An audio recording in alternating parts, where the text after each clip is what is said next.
Welcome back to another episode of Is Fits Happy. I'm Luke. And I'm Emma. And this week we're discussing Chapter 34, Restorations.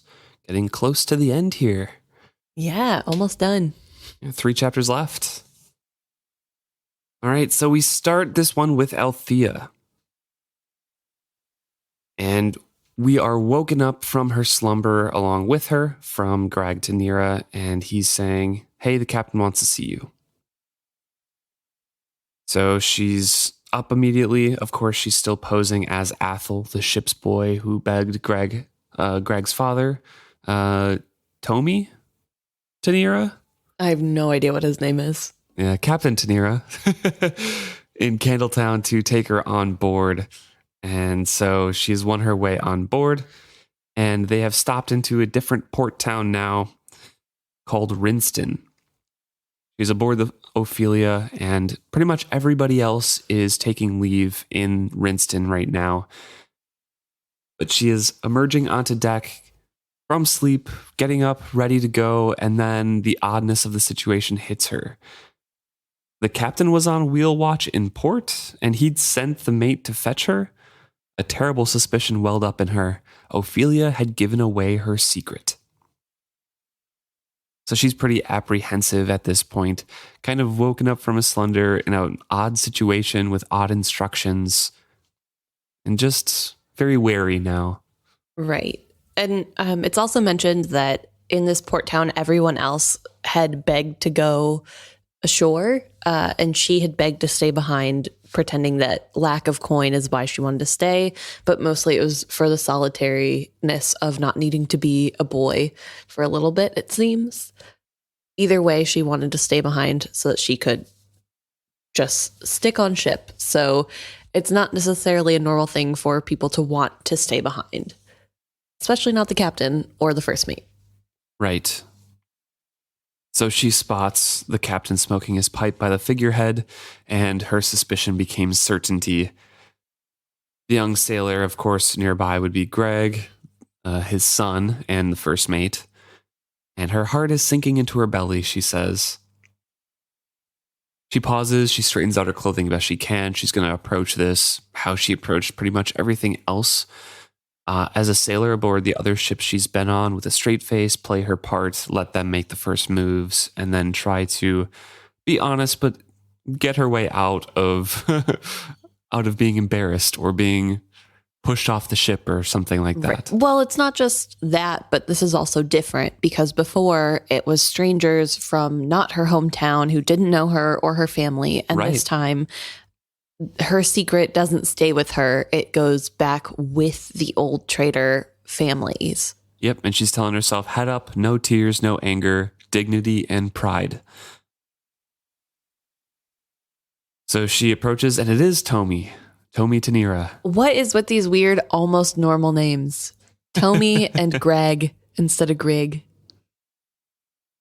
And Ophelia here is, I don't know, talking back to the captain a little bit, reprimanding him a little bit almost, it sounds like. Saying, and you, Tomi Tenira, are turning into a cranky old curmudgeon with no sense of adventure left to you. Obviously trying to argue for some side that we don't really hear because we're coming into the middle of this conversation. She kind of follows that up, pointing out to Greg that, yeah, he has no sense of humor either. And Althea is listening to this and thinking what Tenira thought of her now, his former dance partner. Because obviously she knows that they've been discussing her and the secret that Ophelia had, quote unquote, promised to keep. Well, she didn't promise to keep it. Yeah, I know. That's why I said quotes. She approaches, says, reporting, sir. Captain Tenira says, indeed. You know what this is about, don't you? She says, I'm afraid so, sir. And the captain replies that we've discussed this, Greg and I, and Ophelia has had her say, and more than her say, as is usual. I intend this for your best, young woman. Gather all your things. Greg will give you some coin and escort you ashore. There's a rooming house on Clamshell Street. It's clean. He'll see you safely there. Sir, Althea conceded hopelessly. At least he wasn't shouting angrily at her. By keeping his dignity, he'd allowed her to keep hers. For that, she was grateful. But Ophelia's betrayal of her trust still stung. She looked past him to where Ophelia regarded her sheepishly over one round shoulder. I asked you not to give me away, she rebuked her softly. She studied the figurehead's face. I can't believe you did this to me. Oh, not fair, my dear, not fair at all, Ophelia protested earnestly. I warned you that you couldn't expect me to keep such a secret from my captain, and I also told you I'd try to find a way for you to stay aboard if you wished to, under your own name. Now how was I to do that without telling him what your real name was? Ophelia turned her attention to her captain. Tommy, you're enjoying this. Shame on you. Tell her the rest now. Rest right now. The poor girl thinks you mean to maroon her here. Obviously, there's a little switcheroo there where Captain Tenira is leading up like, yeah, we'll have to put you ashore. It's for your best. It's for your own good. There's a nice rooming house here, and then pauses. Right. Not even just pauses, just ends the sentence there and waits to see what happens. So he clearly has just as much of a sense of humor as his boat. Yes, exactly. But the real plan is to put her ashore, clean her up, and then bring her aboard of like, oh, hey, this is Althea Vestrit that we found in this city. We're just bringing her home now. And so she can go back on board the ship as herself.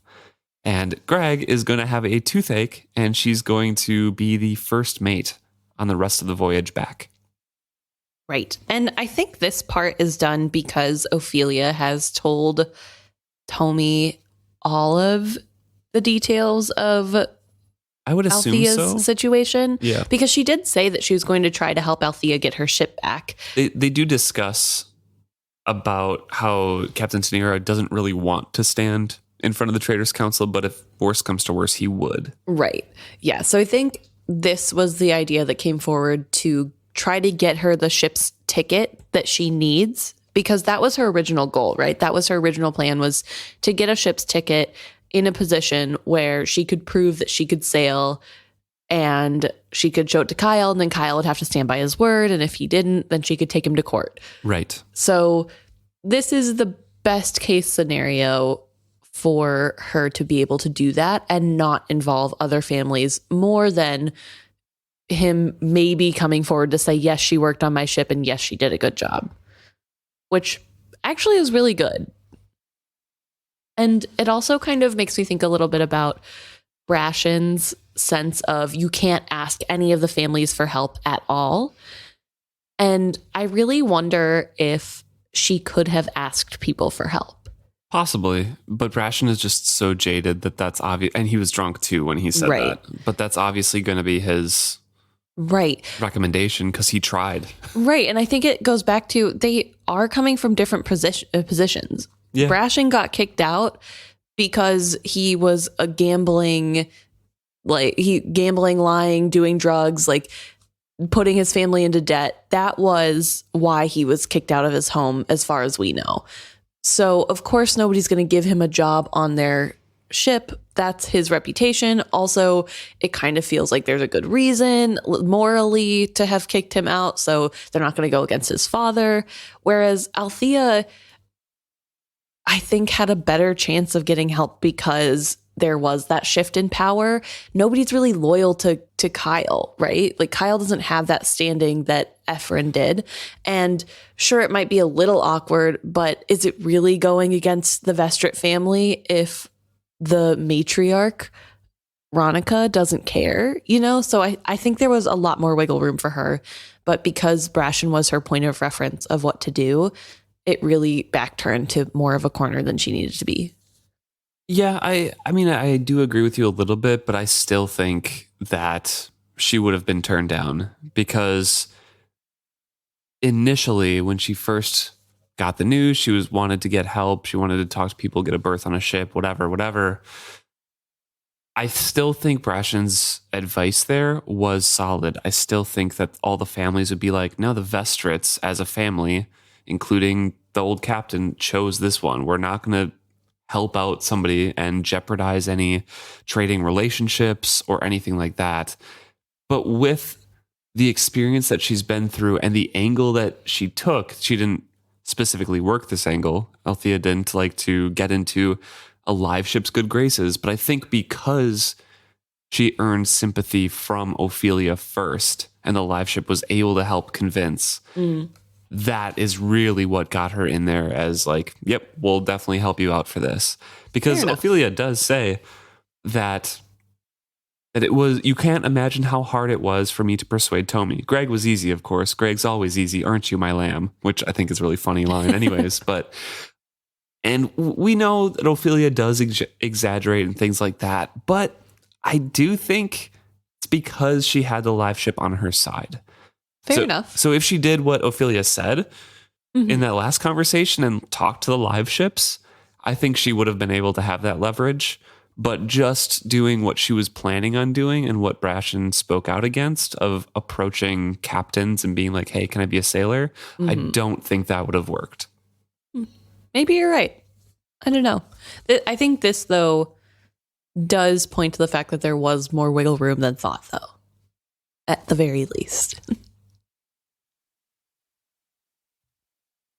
So, of course, Althea is very happy and very pleased at this turn of events. She's very incredulous at this news. It says, oh, how can I thank you? And Captain Tenira says, you can thank me by doing a damn good job so that no one says I'm daft to have taken you on, and you can keep it to yourself forever that you ever shipped aboard the Ophelia as a boy and I didn't know it. He rounded abruptly on his figurehead, and I expect you to keep your word on that as well, you old busybody. Not a word of this to anyone, man or live ship. Why, Tommy, how can you doubt me? Ophelia demanded. She rolled her eyes and laid a hand over her heart as if stricken. Then she tipped a showy wink to Althea. Greg choked, and the captain whirled on him. Stop your sniggering, pup. You'll be as much a laughingstock as I if this gets out. I'm not laughing, sir, Greg lied merrily. I'm just looking forward to the prospect of reading and lazing all the way from here to Bingtown. So I wanted to read that aloud and pause on that really quickly because we talked about how the captain of the Reaper was so upset that a woman shipped on board without him knowing. Right. We had a discussion about that, and yes, that captain has issues, and it was very sexist as well, and had old ideas and superstitious ideas of, bad luck that women bring on board, whatever. Right. But it seems that Captain Tenira has kind of the same sentiment. And I really think hearing this second opinion, it stems from things happened that were so drastic that were not of the captain's knowledge. And that's where the problem comes in. Because the captain's supposed to know everything. Right. No, I definitely think that's fair. I think the difference, because obviously there is that sense of, like you said, the captain didn't know something big happened. Like the captain was taken advantage of in some way, and that looks bad. And so obviously that's not a great feeling. And I don't fault either captain for being affronted by that. I think that's a natural reaction. However, I think where it differs or why it feels, I guess, more okay. I still am not fully okay with it, but it feels more okay in Captain Tenira's response is that he is just, I think he's coming more of a place from embarrassment of like, oh yeah, they're coming from different places for sure. Yeah. One sexist and one not. Well, I don't even know that it's not sexist maybe, but it's just, like he knew Althea in real life and should have been able to recognize her. Like this random captain had no idea. He doesn't spend time in Bingtown society. He doesn't know what Althea looks like, probably. So I think there's like that different layer of there's no way the other captain would have known. It's a perfect dupe, so to say. Whereas Tenira has more of that. How could you not know somebody that you are family friends with was on your board pretending to be a different gender? And like, wouldn't it be obvious to tell it's a girl? You know what I mean? Like, I don't know. But yeah, so who knows? I don't know. Definitely coming from different places, but it does emphasize the fact that there is more to just it being about her being a woman pretending to be a man, and they accidentally let a woman on board. It's more about the humiliation of not knowing that something was off under their noses. Yeah, I agree. And so they kind of talk about plans a little bit here, and Althea says, well, it sounds good. Like, I can do that. I can go shopping in the market for my sister as Athel, and then bring those gifts back to the inn, get changed with all of those gifts, and then emerge as Althea Vestrit.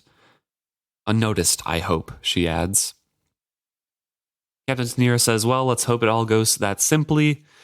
And Greg is going to escort her down there. But there's one thing before he departs that he wants to bring up and talk about. Captain Tenira says, Ophelia has told us about your situation with your ship. If I may be bold, young lady, I advise you to keep it a family matter.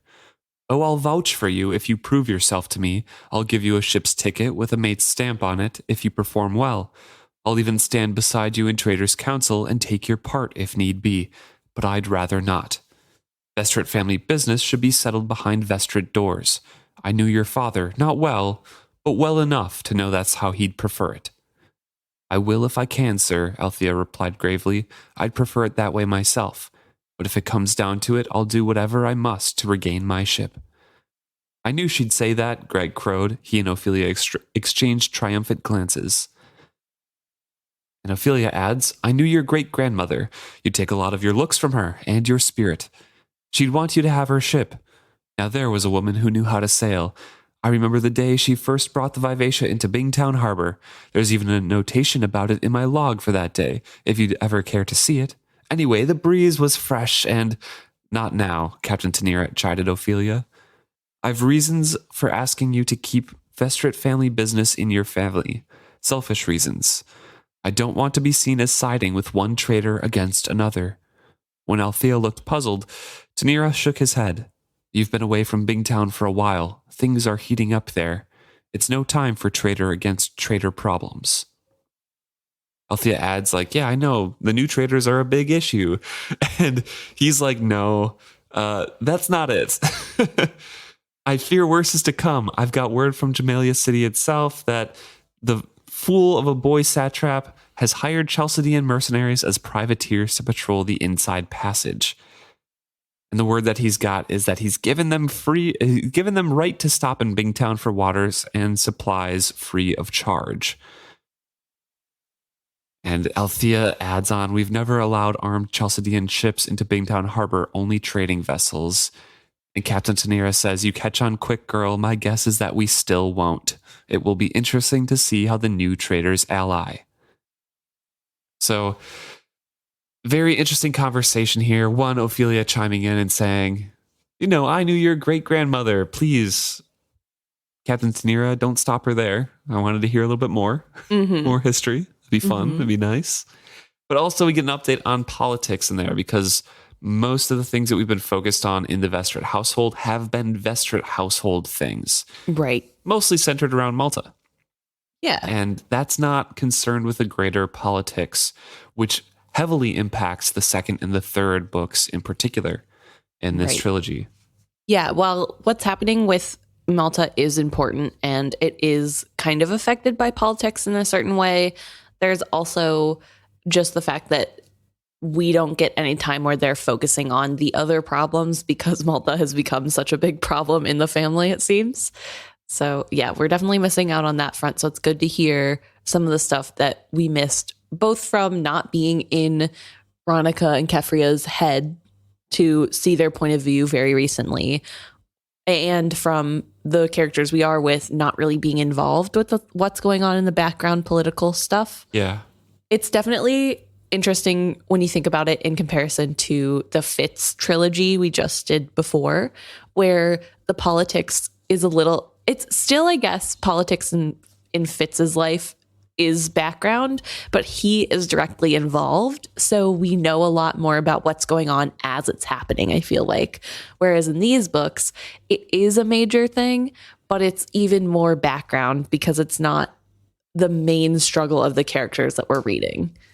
Right, yeah. And the way that it's set up here is we got hints before about Chalcedean patrol ships looking for pirates hired by the satrap. And here we have confirmation that, yes, they are being hired, and also they can stop in Bingtown for free for water and supplies. Right. And Captain Tenira is like, you catch on quick, Althea. We've never allowed armed ships from Chalced into our harbor, and I don't think we'll start now. Who knows where the new traders will ally with this? So there are already sentiments of war, of blockading their harbor and not allowing these Chalcedean warships who are supposed to be quote unquote helping patrol these seas, not allowing them into Bingtown at all. Right. And it does give that background of why it's such a big deal. I mean, obviously it would send off red flags of, hey, we're giving Chalcedeans free stuff, when clearly we know Chalcedeans are not well liked in Bingtown. But it's not just that they're giving Chalcedeans free stuff. It's that they're now being almost forced to allow these armed people into their location, where I think Chalcedeans want to take over. So right, they're really not on good terms. No, it's really interesting too to see the satrap allow this, because it kind of seems like he's okaying them taking over the lands. It's like a very nuanced thing of, I kind of feel like this is almost permission from the satrap of, okay, Chalced, you guys are giving me drugs. Go ahead and take the land. I don't care.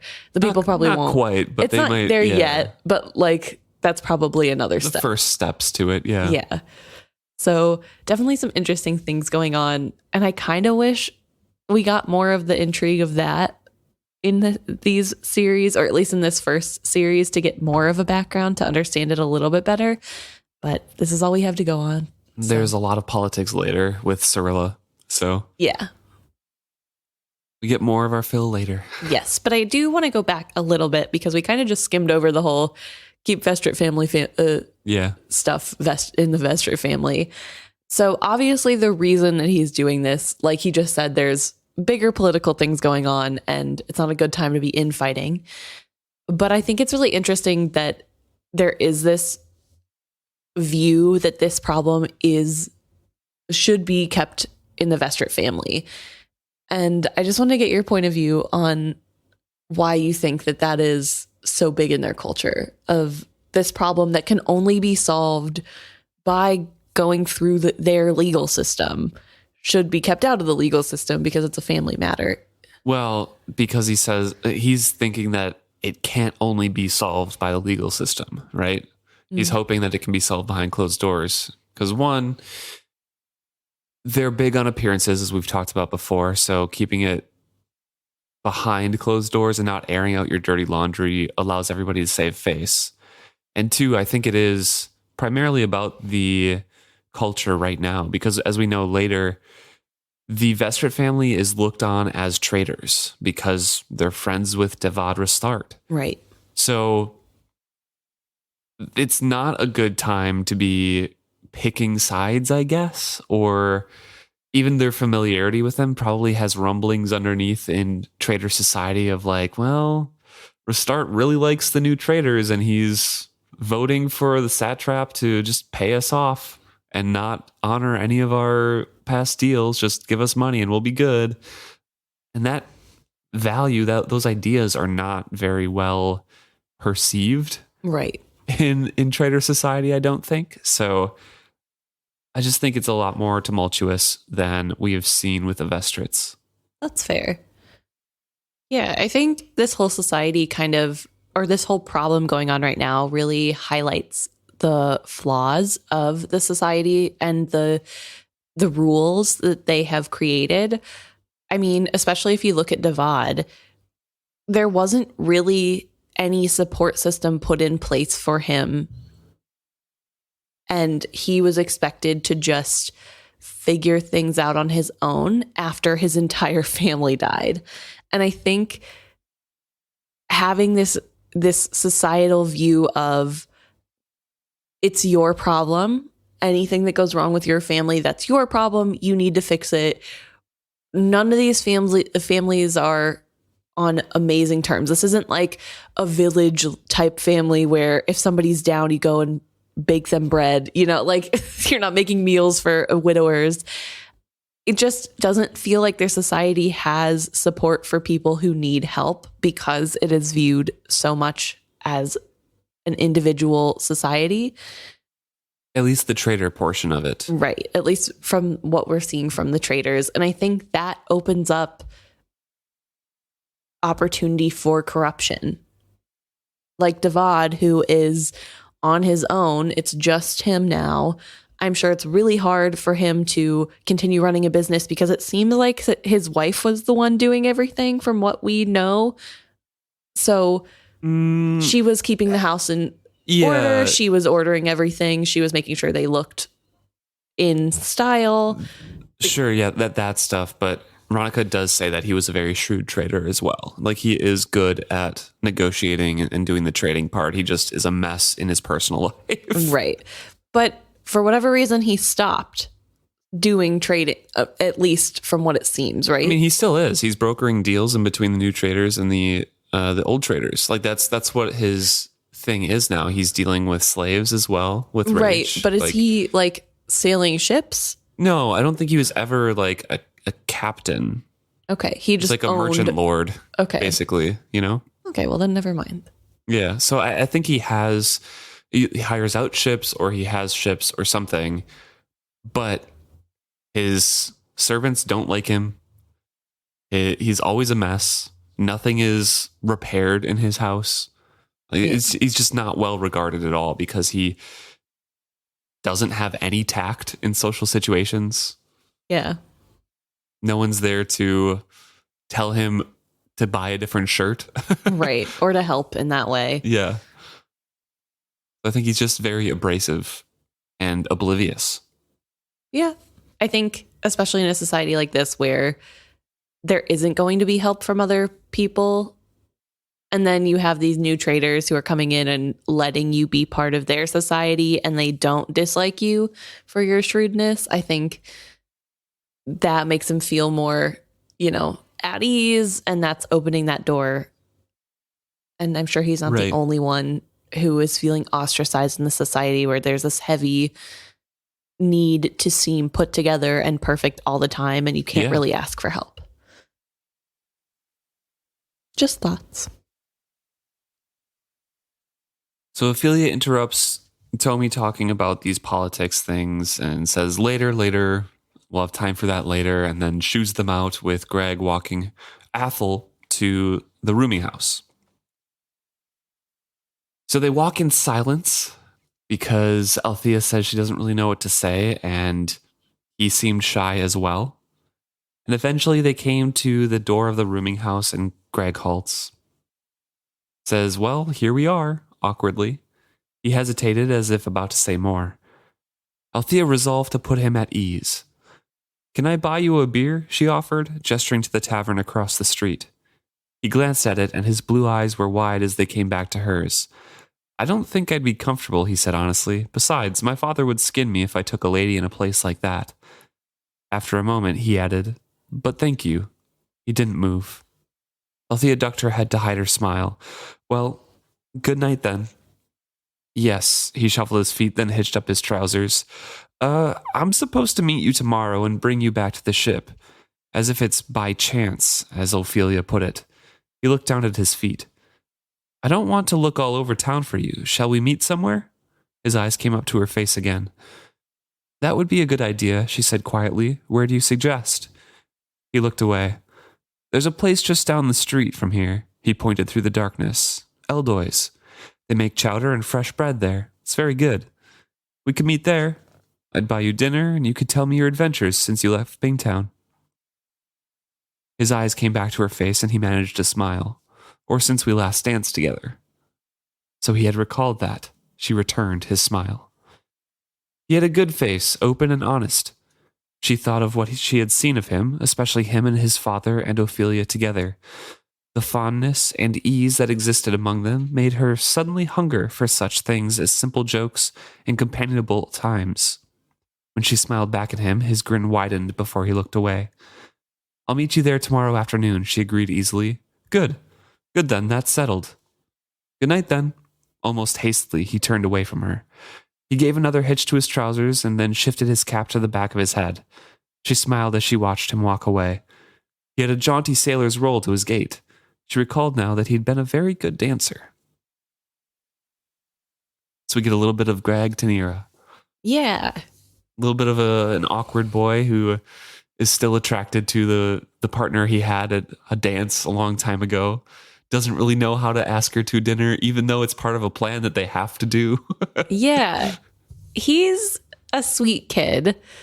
I say that he's probably technically older than me. I don't know. Yeah. Maybe we're around the same age. No, I think he's probably just a couple years older than Althea, so probably like 21. Okay, so he's a kid. I can say that. No, I think he's really sweet, and I love that Greg is so fun and carefree most of the time. He really knows how to laugh and joke. I think in a perfect scenario, Brashen doesn't exist.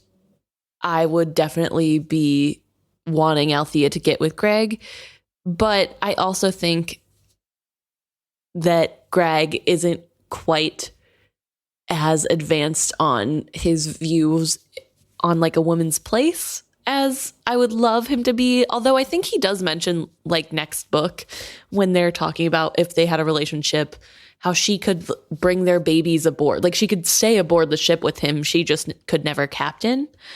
And so like he's leaps and bounds above most of the men that are in her society and in her time period. I think he does really well at being that like humorous person for her, but I think she needs somebody a little bit more serious to bring her down because she's already somebody in the clouds, you know? Yeah, yeah. So I don't know. I really like him. I think he's really sweet and he means well. Well, we move on to Brashen himself, right after Althea is kind of watching Greg walk away and smiling. Yeah, I don't know. I can't tell here if she's like trying to convince herself that she's attractive. Like it kind of feels to me like she is like, I love the atmosphere of the ship. I love being on a live ship. I like being in a place where the family is whole and friendly and they like each other. And I want that. And so I'm just going to use that as like well, it wouldn't be so bad to be part of this family. He's cute. He was a good dancer. Sure. And she's like trying to convince herself that she likes this life, you know, or if she like actually does have a little bit of a crush on Greg. Maybe a little bit of both. Yeah. Can be both. I suppose. But yes, we leave them there with her getting to spend the night in a nice inn. And Brashen is sitting in a dingy tavern. With a drunkard that is somebody on his ship. Yes. Tarlock is his name. And he says, "You know something? I know you. I'm sure I know you." "Not surprising. I'm only the mate on your ship," Brashen told him disgustedly.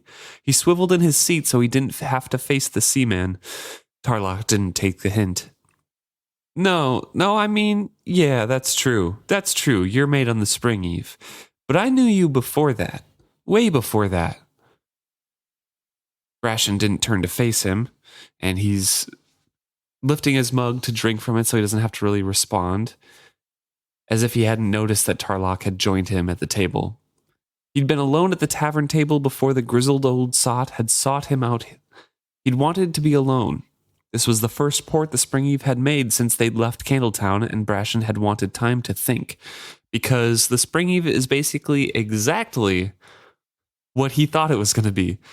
They are buying and selling illicit goods, probably from pirates. Right. And most of the crew aboard her had been with her for some time and knew their tasks well enough. So the task itself, the job itself, is relatively easy and much easier than he had aboard previous jobs. And he also talks a little bit about how even though the sailors know what they're doing, there has still been a little bit of trouble with them trying to test his limits and see if he's really in charge, and how this is just kind of how it is in the sailing world, especially when it's not somebody in your own ranks rising to a new position. It's somebody from the outside coming in. So he talks about how it isn't even that bad. He's had to kind of back up some of his threats, and it's more about being able to throw a punch and survive getting punched, which he can, and that's not really the problem. It's more what it is that they're trading in that's a problem. Yeah, because they're following the broken shoreline from island to island, skirting and sometimes venturing into what was acknowledged as pirate territory. And it says this town was typical. It shouldn't really exist for any reason. It was little more than a wharf and a handful of warehouses on a scummy slough. A couple of taverns housed a few rundown whores. A scatter of hovels marred the hillside behind the taverns. So basically nothing here except some warehouses and a place to stop. Yeah. And that's it. It's a little sketchy. Yeah. To Brashen's eye, there's no reason it should exist, which is how you can tell it's probably a pirate thing. He says he spent the whole afternoon with a sword hanging at his belt and a truncheon in his hand, and been watching his captain's back standing guard behind him as he sat at a table in one of those warehouses. Between his captain's feet was a chest of coins, and 3 of the most suspicious sea dogs Brashen had ever encountered brought out merchandise samples a bit at a time, and prices were negotiated. The variety and condition betrayed the source of their wares, and Brashen had felt a surge of disgust within himself when the captain had turned to ask his opinion on some blood-splattered but heavily illustrated manuscripts. "How much are they?" the captain demanded. Brashen had pushed aside a squirming memory. "Not worth dying for," he said dryly. So this is kind of what he thought it was going to be, and hoping against hope that it wasn't going to be this. But once again, as we find out as first-time readers, if you're going through this chapter, once again, he is back in the pirate trade. Right. And his big qualms with this job as it stands isn't necessarily the goods that they're trading in. It's the fact that he didn't really expect to have to examine the goods that have a dead man's blood on them. Like, he was thinking that he could just pretend that it wasn't as bad as it is, but now he's coming face to face with it every time. It's a little bit worse than he thought, but he's not that surprised about it. So we're jumping back to the present with Tarlok here, and Tarlok, the drunken sailor, is saying, "Tell you what, I'll offer a name. You recall it, you tip me a wink, and we'll say no more about it." And Brashen is still trying to brush him off and push him away, saying, "How about you shut up right now and stop bothering me, and I don't black both your eyes." "Now, is that any way to talk to an old shipmate?" Tarlok whined. The man was too drunk for his own good, too drunk to be effectively threatened. Not drunk enough to pass out, but that, perhaps, Brashen could remedy. So he changes tactics, becomes all buddy-buddy, orders some good rum, and Tarlok's like, "Oh yeah, that's great, that's a bit more like it." He's drinking more with Brashen, displaying the remainder of his teeth, saying, "Thought I recognized you when you first come aboard, I did. Been a long time, though. What's it been? Let's see. 10 years? 10 years ago aboard the Hope?" The despair. This is in Brashen's head. "Me, you mean? 10 years ago? You're mistaken, man. 10 years ago, I was just a lad. Just a lad." "Right, that you were. That's what made me uncertain at first. You didn't have a whisker to your chin then." "No, that I didn't," Brashen agreed affably. So he's urging Tarlok to drink more rum and get him drunk and hopefully make him pass out. Right. Quick timeline question. Do we know what age Brashen was kicked out of his house? About 14 or so. So that puts him at like 24 now?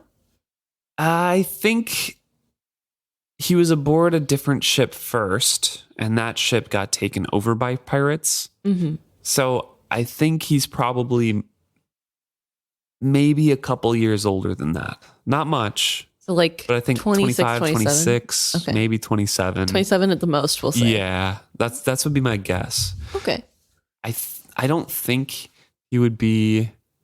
Yeah, I don't think he would be older than that for sure. Yeah. And I still kind of hesitate to say 27. But yeah, because 17 feels like too old to not have any whiskers on your face. I mean, I don't know. Well, that was me when I was 17, so I don't know about That's you now. So yeah, I guess everybody's different, but I don't know. I feel like 14, 15 is that feels more like clean shaven, boy because he's not shaving yet kind of age, but I also am not a boy and did not go through male puberty, so I don't know. So Brashen is tipping some more rum into both their glasses, cheersing, saying, here's to shipmates old and new, drinking together. And then Tarlok points a finger at Brashen and says, child of the wind, he said, and grinned his gap-toothed smile. I'm right, ain't I? About what? Brashen asked him lazily. He watched the man through narrowed eyes as he took a slow sip of his own rum. Tarlok followed his example with another swallow of his. Aw, come on, Tarlok wheezed after a moment. You were on the Child of Wind when we overtook her. Little whip of a kid you was, spitting and scratching like a cat when you hauled you out of the rigging. Didn't have so much as a knife to defend yourself, but you fought right up until you dropped. Child of the Wind. Can't say as I recall her, Tarlok.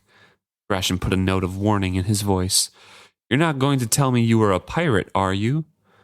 The man was either too stupid or too drunk to deny it.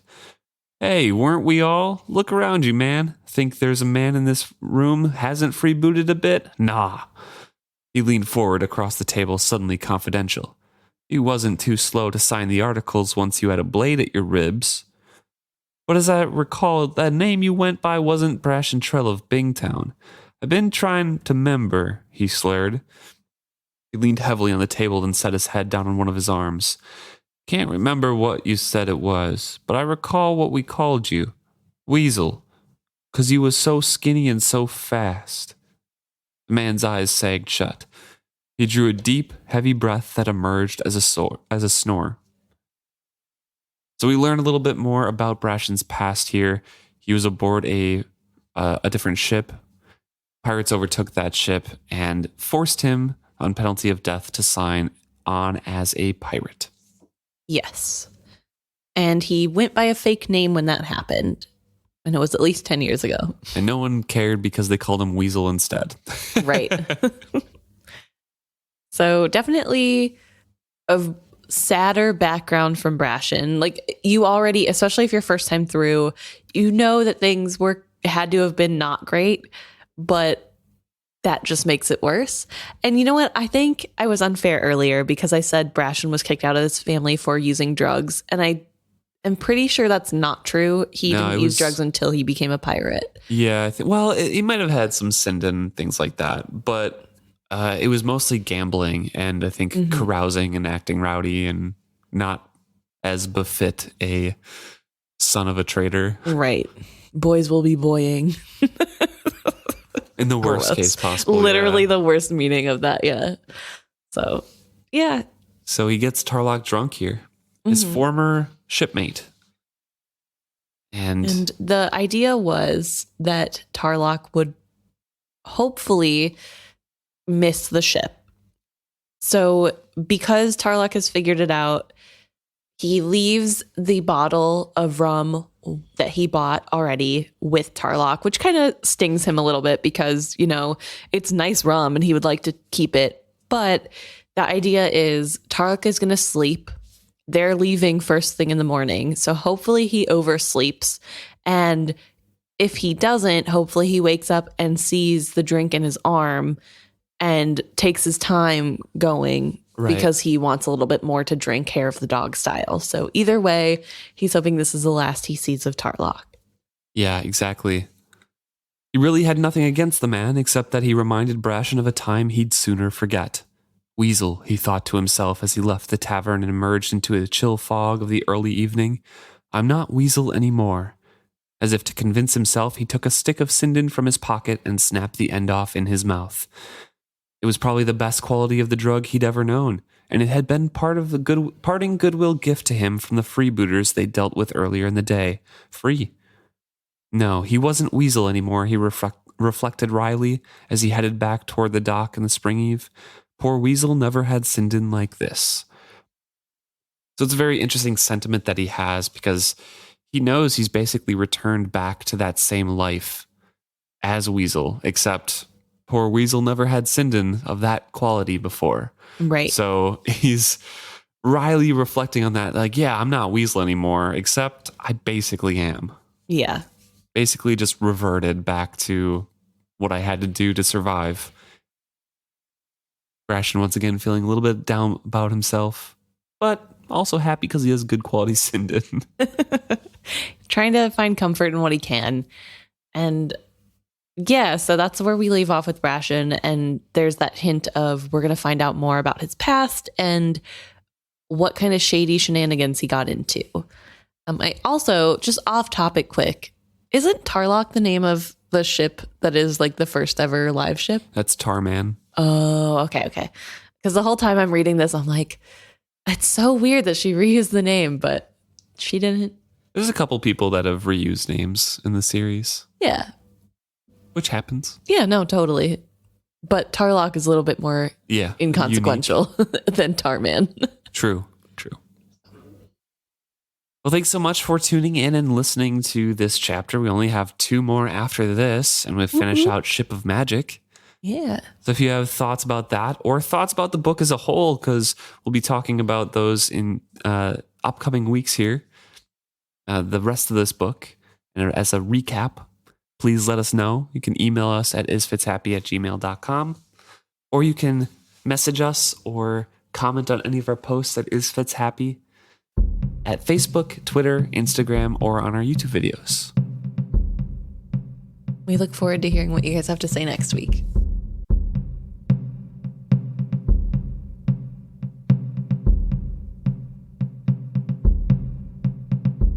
Okay, so now we're going to talk about the stuff that you guys brought to our attention this week.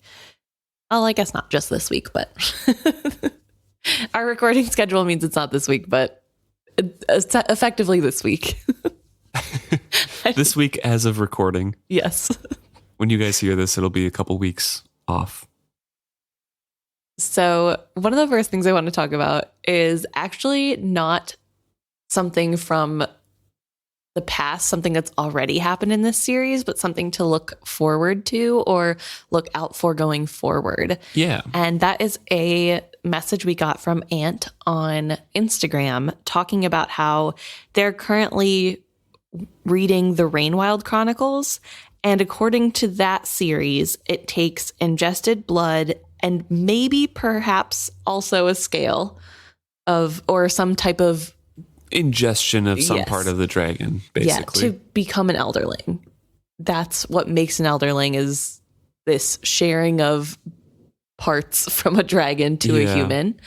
And so Ant was wondering, do Malta and Rain and Selden do this? And is there any evidence that they do this because they're kind of the first elderlings? Right. So we should be on the lookout to see if they do that at all, or if that's... Yeah, and I don't think technically Rain is an elderling in the same sense that Malta or Selden are, because he's already had changes. I think Tintaglia maybe guides him, but he's already grown up with those changes and not have any influence. Yeah. I don't know, or maybe he's already been influenced by her because he's visited those cities. Yeah, I'm wondering if what happens with the Rainwild people, with the knowledge that later it's explained that there is a specific process to become an elderling, which implies that there's some sort of choosing on the dragon's part. I wonder if this means that all the people who live in the Rainwilds, they are failed elderlings because they haven't been accepted by a dragon, but they have been in close enough proximity to be changed. And I think I could be wrong about this, but I'm pretty sure in the Rainwild Chronicles, there is talk about how the cities were made, like the old elderling cities were made, where people who weren't chosen by the dragons or people who didn't want to be affected by the dragons could live outside of the limits but still be part of the society. Yeah, there were elderlings, and there were people who were just living in the city as well. But then there's also that like weird, there's like a talk about how some of the dragons were corrupted, I guess, quote unquote, by too much time spent with humans. Right. And there's not a ton of talk about the human version of that because dragons probably don't care about what happens to humans. outside of the humans that they like. Well, it's what we see. I mean, we have Yeah. evidence of that. Yeah. And so I don't know. I think that's really interesting that could be why it's happening. I totally agree with that line of thought. I don't agree that everyone living in the Rainwilds is like a failed Elderling or anything like that, because I think it's just based on what you were talking about in the second half of that comment. Yeah. How Robin Hobb really, really dives into and lives in a world and writes in this world where proximity to things can share their essences. Mm-hmm. The longer you are by something, the more those two beings mingle and create something new. We see it with Fitz and Night Eyes. We see it with Fitz and the Fool. You know, there's all these different things. And we have evidence of that in the magic system with the Rainwild people who are around all of these dragon cocoons and are in proximity all the time. Right. And are born with this quote unquote curse. And we also see it with the others who were born of dragons who were around humans too much. It's just that mingling of things, you know? Right. No, it's definitely an interesting thought process. And I think it's something to look out for sure for Selden and Malta. Yes. I just don't know about Rain specifically. I don't think it's fair to say that Rain isn't an Elderling, because That's true. Titangula does acknowledge him. Yeah, that's fair. And I just don't think he's the same as Malta and Selden, which is why like his changes have already started taking place. You know? so then Chimera and that group are also in his category I because don't they know. already have growths. I'm not saying that they're not Elderlings. I'm just saying that specifically because one of the examples that I'm thinking of from the Rainwild Chronicles is Cedric. He's from Bingtown and he gets blood on his lips and from dragons, and he becomes an Elderling after that. That's also another person who ingested something. So my focus is going to be on Malta and Selden, of how their transformations take place, if they ingest anything from the dragons, etc. Right. Why wouldn't you also be watching to see if Rain does that? Because his changes have already happened. But he changes more. Yeah, Tentagula can guide them and can change them more, but I think she already has a connection with that. Because of the essences being mingled for so long since he was born, I think there's already some sort of connection or hold over everybody there. With Tentangula specifically. With dragons or Tentagula, since she was in that city for so long. And he's been wandering around the city, like the sunken cities, you know? So I think there's already something there with Malta and Selden, or with Cedric and the other dragon in Rainwild. That's new connections that are being formed. So that's why I'm going to be focused on them to see if they ingest anything. Okay. I'm going to focus on all three. So. Okay. But thank you, Ant, for pointing that out and giving us something to look forward to, and giving the group something to look forward to and look at going forward, just in case we miss it. Next, we're going to talk about an email that we got from Jonas. And this email is about mostly Gantry and Kyle. So in Jonas's email, he states that he agrees with Luke that Kyle wouldn't throw Wintrow overboard. And obviously it's a possibility in extreme circumstances, but despite Kyle being a worm, I don't see him doing that to his own son. And that he's taking that information from the little bit of insight we get into Kyle when he admits to himself that he has a bit of regret for tattooing Wintrow, and it being Wintrow's fault is Kyle's coping mechanism on handling the situation to make the situation make sense without having to take the blame on himself, which isn't mature or good. And Jonas is not saying that it is, but I thought I would also emphasize not a great way to go about living your Right. life. Yeah. But somebody arguing that Kyle would not throw Wintrow overboard. Yeah. So Thanks for the backup there. yeah, I don't know. I still feel like he maybe would, but I think it's in there. I don't think it was created out of nothing, but I guess I would agree with the statement that it would have to take extreme circumstances outside of the serpent's control. So I will give you that. Thank you, Jonas. But also, Jonas talks about, I guess I only said Gantry and Kyle. There's also a section about She Who Remembers and some questions that Jonas had about how the She Who Remembers works. Is there ever a He Who Remembers? Is this a genetic thing? Is this just the way, because that's kind of like an alien species, it's just the way they work genetically? Is it like a 1 in 1,000? Are they specifically selecting one of the eggs to be a She Who Remembers? Kind of what the process is and how that works, and how many She Who Remembers are there? Like, is this a one every generation, or is this there's only supposed to be one at a time with the serpents that are out there total? To me, it kind of feels like it's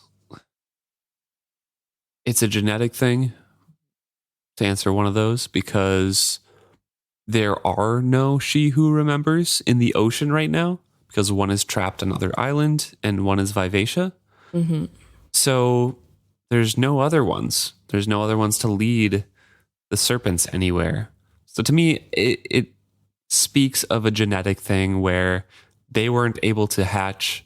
They were not able to become dragons. They were not able to lead their generations, and therefore the whole species has been stuck in limbo, which also speaks to there being a limited amount, either per generation or what have you, because those are the only two that we see, and the whole species as we know it has been in stasis for who knows how long. So I'm not sure of all those answers, but those are my guesses. Yeah, I think it really depends on when the She Who Remembers, who is a serpent right now, was captured. Was this something that happened, I think, a long time ago? Pre-calamity? Like, sorry to use Zelda terms. After. I think it would be after. So you think after all the dragons were trying to be killed off? Because if this was like really in the works for a while by the whites, they captured her well before the natural disasters killed off the rest of the dragons, that could explain why there was another She Who Remembers that would have been hatched as an egg, if that makes sense. Because in my mind, if there's only supposed to be one at a time, then the She Who Remembers, like, somehow magically the universe can tell there's not a She Who Remembers to guide, so another one was created. Yeah, don't know. But also, maybe that was supposed to be the time where She Who Remembers took everybody to be cocooned, and then disaster struck and she was captured afterwards. So there was already another She Who Remembered prepared to take over her place because she was supposed to be done. Not really sure. I think it's safe to say, for another question answer, though, that it's always a She Who Remembers, just thinking about the hierarchy of dragon culture and how it seems to be that the female dragons are more important and just kind of better respected, I guess. It seems like male dragons are below the female dragons. Like, the female dragon pick the partners, they make the rules, it seems. I don't know. I feel like dragons prefer women, or like female dragons. So I would say that the She Who Remembers would be just women. Yeah. Or female. I guess it's females because they're not human, so it wouldn't be women. But yeah, I think that's something. But otherwise, I'm not really sure. I think they're really good questions, and it's a really interesting thought process to dive into to try to figure out. We could theory craft all day, but not sure. Yeah, but great things to think on. Yeah. And then to finish up Jonas's email, he also has a little bit about Gandry and how he can excuse the comment of calling Wintro filthy, or saying that Wintro has no excuse to be filthy. So in Jonas's mind, that's Gantry's way of taking responsibility of Wintrow, and because Kyle won't. And so it gives everyone on board knowledge that Gantry's in charge of Wintrow and that Wintrow has no excuse to be dirty now. And the look that he gives afterwards is kind of like a shame on you for not taking care. Like, who treats a deckhand, let alone their own son, this way? Right, yeah. I agree with that. I think Gantry is just kind of like, all right, part of the crew, do what I can. Right. That's all I know how to do. So clean yourself up, deckhand. What are you doing? Yeah, and I guess that's a better reading. And Jonas also makes a comment that he's not like the best of people, but he is trying his best in a bad situation, and he is a good man ultimately. And it's sad to think about what's happening to him next, like what happens to him after this. So definitely is a sad time. And I would agree. I think after all this, the Gantry was a somewhat good person that was led astray. Obviously, he didn't make the best choices, but he's human. So, of course, he's not going to always be perfect. And it is really sad to know that that character does meet such an untimely death. Right. It just feels less deserved, I guess, than like, oh my gosh, I can't even remember his name. Torg? Yes. It feels less deserved than someone like Torg. So thank you, Jonas, for bringing those comments and questions to our attention. Yeah, for sure.